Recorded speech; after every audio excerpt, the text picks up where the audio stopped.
이게 시스템이 없다고 다 이런 것은 아닙니다. 이런 경우에도 경영자가 직접 소통해서 잘 관리하면 관리는 돼요. 매우 현실적인 인규인수 방법 4가지를 순차적으로 좀 말씀드리겠습니다. 시스템이 먼저고 인적인 이전이 나중이다. 염두하면서 보시기 바랍니다. 첫 번째, 클라우드 시스템. 두 번째, 업무 편람 방식. 세 번째, 지식 리스트 관리. 이도저도 안 되면 인기인수서라도 잘하는 겁니다.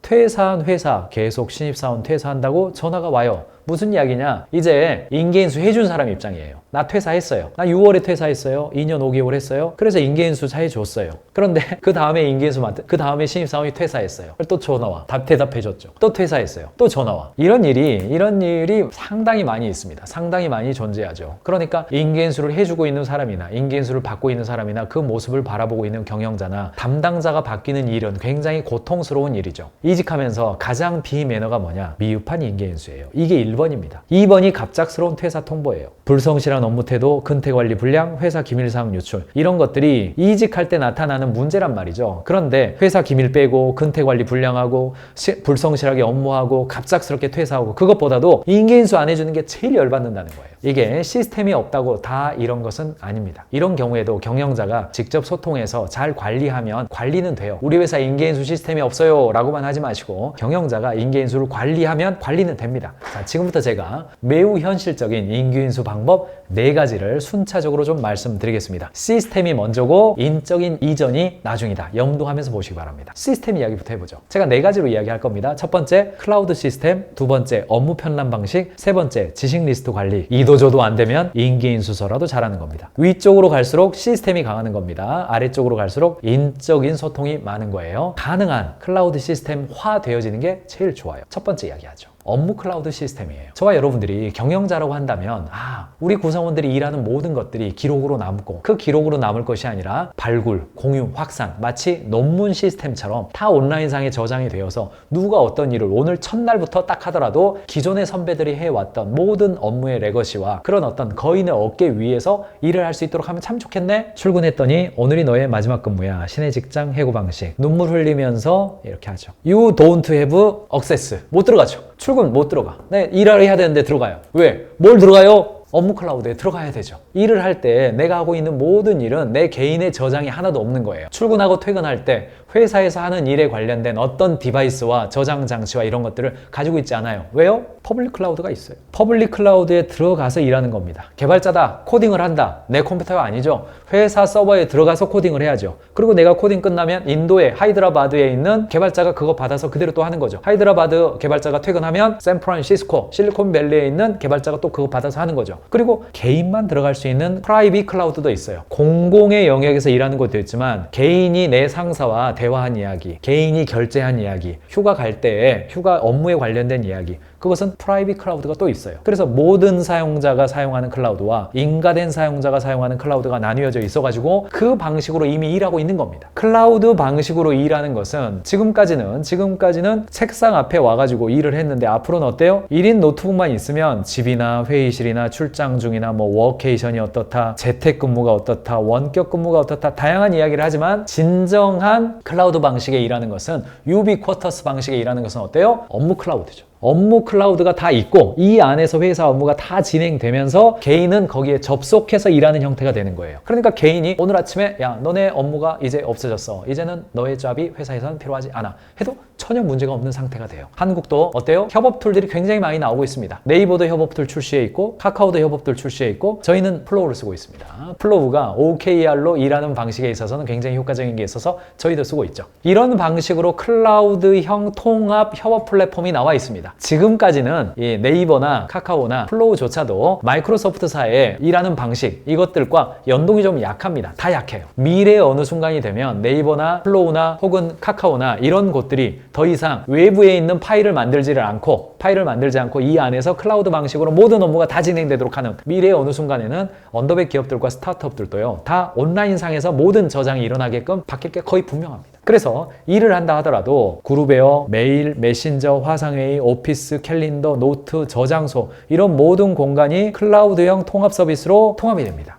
이렇게 되면 대한민국 사회도 개인도 퇴사할 때 인계인수서를 작성할 필요가 없는 상태가 되고 회사도 퇴사하는 직원한테 인계인수 똑바로 해 인적인 변수를 최소화시키는 상태로 간단 말이죠. 이렇게 하고 있는 기업들이 있죠. 이미 있습니다. 우리나라의 국정원의 관리를 받고 있는 기업들 어때요? SK하이닉스, 현대자동차의 수소개발본부, 삼성전자의 D램 개발본부, HBM 개발본부 이런 영역들이 있습니다. 여기는 국정원 담당자가 출장 나와가지고 국가기밀시설로 간주하기 때문에 그 보안관리라고 하는 게 아주 철저하고 개인이 어떤 그 디바이스에다가도 회사 업무에 메모도 못하게 합니다. 메모도 못해. 이게 온라인상 종이에다가 메모도 못해요. 그런데 언더백 기업들이 이렇게 가기까지 첫 번째 됩니까? 잘 안 되죠. 그러면 그 다음 단계가 어디냐? 업무 편람 단계예요. 업무 편람이 명확하게 되는 단계가 인계인수가 별로 필요 없어지는 인적인 변수가 필요 없어지는 단계로 가죠. 업무 편람이라고 하는 것은 어떤 거냐면 업무의 안정성과 공정성이 중요한 기업 혹은 기관에 있어서 민원실이 오죠. 지난번에는 어떤 부에서 여기까지 해줬는데 이번에 왜 안 해줘요? 상사에게 보고했더니 지난번에는 된다고 하더니 지금 왜 안 된다고 하는 거예요? 이런 질문을 많이 받는 경우에는 무시무시한 업무 편람의 세계로 넘어갑니다. 업무 편람은 어떻습니까? 같은 업무를 하고 있는 여러 사람들이 경우에 따라서 TF의 형태로 좀 모여서 아하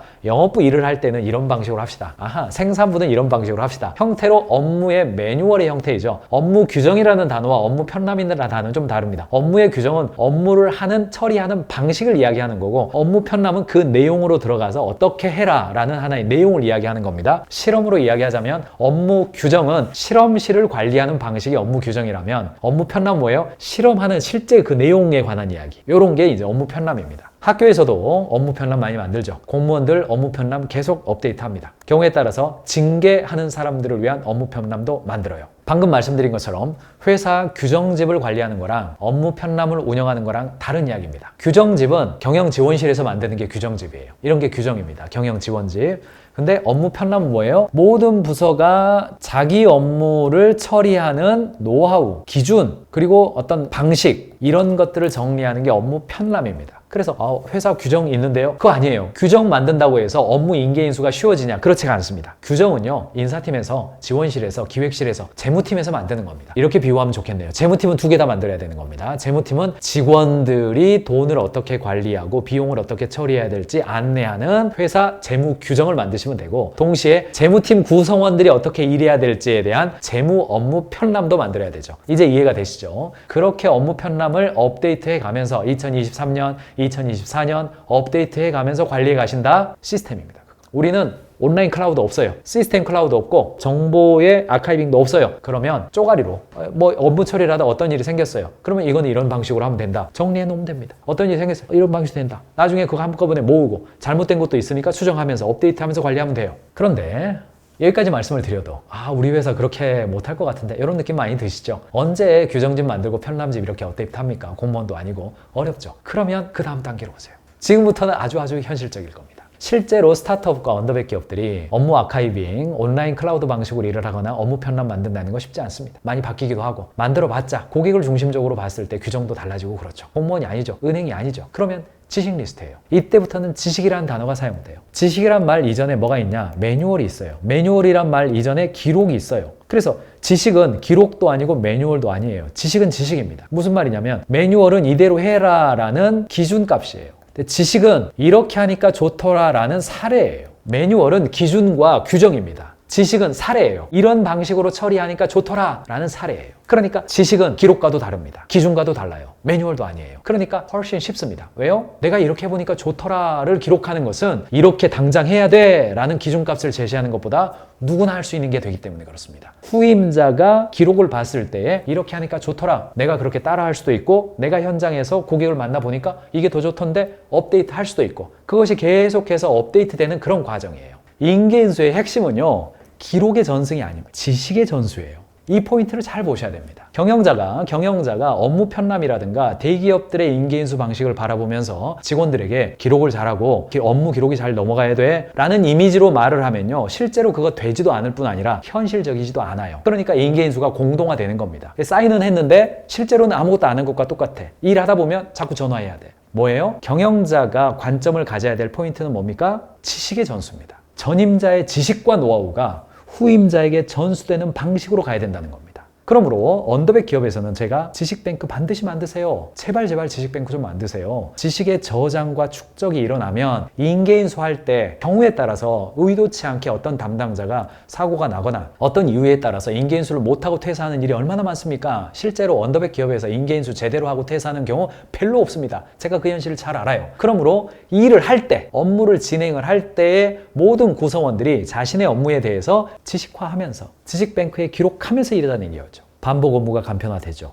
성과 도움됩니다. 우수 사례가 확산되죠. 업무 효율성 당연히 증대되죠. 인계인수라고 하는 것이 꼭 퇴사할 때만 일어나는 게 인계인수입니까? 아니죠. 아닙니다. 사내에서 새로운 업무를 시작할 때, 새로운 TF를 시작할 때, 어떤 프로젝트 진행하다가 다음 국면으로 넘어갈 때, 다음에 그 일을 맡은 사람이 그 전임자가 어떤 흐름으로 일을 했는지 봐야 되잖아요. 어떤 일을 진행할 때 고객을 만나면 그 한 사람만 만납니까? 다른 사람도 만나죠. 그러면 만나가지고 저 고객 성향이 어때요? 물어봐야 됩니까? 기록을 보면 되잖아요. 지식뱅크를 만들어서 관리하시라는 겁니다. 그게 지식 리스트로 시작하는 겁니다. 지식뱅크를 만들려면 지식 리스트로 시작하는 겁니다. 사랑하는 경영자 여러분, 가인즈 캠퍼스에서 지식 리스트를 관리하는 방법 올려놨으니까 잘 참고하시기를 바라고요. 지식 리스트 활용하는 방법 온라인상에 있습니다. 자, 마지막입니다. 인계인수서예요. 인계인수서 방식을 제대로만 해도 사실은 끝난 다음에 전화할 일 현저히 줄어들어요. 자, 인계인수서도 가인즈 캠퍼스에 올려놨습니다. 이 인계인수서의 내용을 한번 좀 봐보세요. 보십시오. 퇴직, 휴직, 인사이동이에요. 자, 세 가지 경우입니다. 인계인수라고 하는 것은 퇴사할 때만 하는 게 아니라 휴직하거나 인사이동할 때 하는 거다. 또 여러분들이 아시라고 객관식으로 넣어놓은 겁니다. 밑줄 안 치고. 인계자, 인수자. 인계자 봤더니 김지웅 대리예요. 인수자는 2명으로 나뉘네요. 아, 김지웅 님이 일을 여러 개 했고 한 과장급 정도 되나 보다. 대리급이었네요. 대리급이다. 근데 하는 일을 보니까 2가지 영역이 나누어 있군요. 하나는 박할별 주임에게, 하나는 최연수 과장에게 찢어서 인계인수해야 되는 상황이네요. 자, 인계인수 리스트를 봤더니 행사, 교육, 행정 크게 보면 이런 거였네요. 크리스마스 카드 제작 및 발송 방법 및 자료 파일 드롭박스에 있고 박한별님이네요. 2022년 리더십 교육 운영 및 기획 파일 최연수님에게 전수하는데 이것도 드롭박스에 있네요. 법인 차량 관리 방법 및 자료 파일 보관함 열쇠 드롭박스에 있고 열쇠는 직접 전달을 했네요. 박한별님이고 자동차 키 보관함 위치 전달했고 보관함 열쇠 전달을 비고에다 했네요. 인계인수 리스트가 이쪽으로 쭉 아래로 내려가는 겁니다. 중요한 것들이 내려가요. 그리고 경영자가 그걸 보고 컨펌을 해야죠. 자, 여기 보니까 채용, 신규 입사자 온보딩 프로그램 및 운영 체크리스트 파일, 온보딩 자료 파일 안내, 웰컴 키트 구매처, 드롭박스. 웰컴 키트 구매처 링크 반드시 남겨놔야지 똑같은 거 줍니다. 이거 관리 안 되니까 웰컴 키트가 자꾸 바뀌어요. 안 주기도 해버리고. 자, 기타. 파일 형태의 자료는 여기 위치에 있습니다. 하드카피로 보관하던 파일은 경영지원실 5번 캐비넷에 인계했습니다. 퇴직 보안 유지 서약서 작성 완료했습니다. 위와 같은 모든 업무 인계인수합니다. 2022년 1월 14일. 김지웅, 사인, 최연수, 사인. 요거를 진행하는 겁니다. 요 한 장만 좀 제대로 작성을 해도 이걸 가지고 관리를 하는 거예요. 이 한 장이 작성됐냐 안 됐냐 중요하다기보다도 그거를 작성하는 과정을 관리하는 겁니다. 인계인수해야 될 항목, 전달 방법, 자료 형태, 가급적이면 문장의 형태로 서술하는 게 좋습니다. 다 끝났다. 그러면 인수자와 인계를 받는 사람 서명으로 마무리를 하는데 중요한 게 있어요. 그게 뭐냐? 인계인수를 작성하고 상호간에 사인하고 끝나면 결코 안 된다. 사직서를 받으면 사직서는 사실상 최초 제출입니다. 사직서를 제출하는 시점은 관리할 수 있어요. 사직서를 제출을 하면 거기에 결코 여러분들 사인하지 마시고 사직서 뒤에다가 인계인수서가 붙어 있는지, 사실은 인계인수서 플러스 보안유지 서약서까지 붙어 있어야 됩니다. 사직서 뒷장에다가 인계인수서 붙어 있고 보안유지 서약서 붙어 있는지, 경우에 따라서 인계인수 확인서를 그 리더가 추가적으로 작성을 했는지 보고 사인해야 돼요. 경영자의 사인은 책임지겠다는 말이기 때문에 함부로 사인하지 마시고 사직서 받았다고 해서 어쩔 수 없네 그렇게 하지 마시기 바랍니다. 언더백과 스타트업의 인계인수는요 고객 중심이어야 됩니다. 사실상 업무가 퇴사하거나 다른 업무로 이동하는 사람도 했던 업무가요 일관적이지 않은 경우도 많습니다. 이 일 했다 저 일 했다 그러다가 퇴사하는 경우도 꽤 많이 있거든요. 그러면 어디다가 방점을 찍어야 되냐? 그것은 바로 고객에다 방점을 찍어야 됩니다.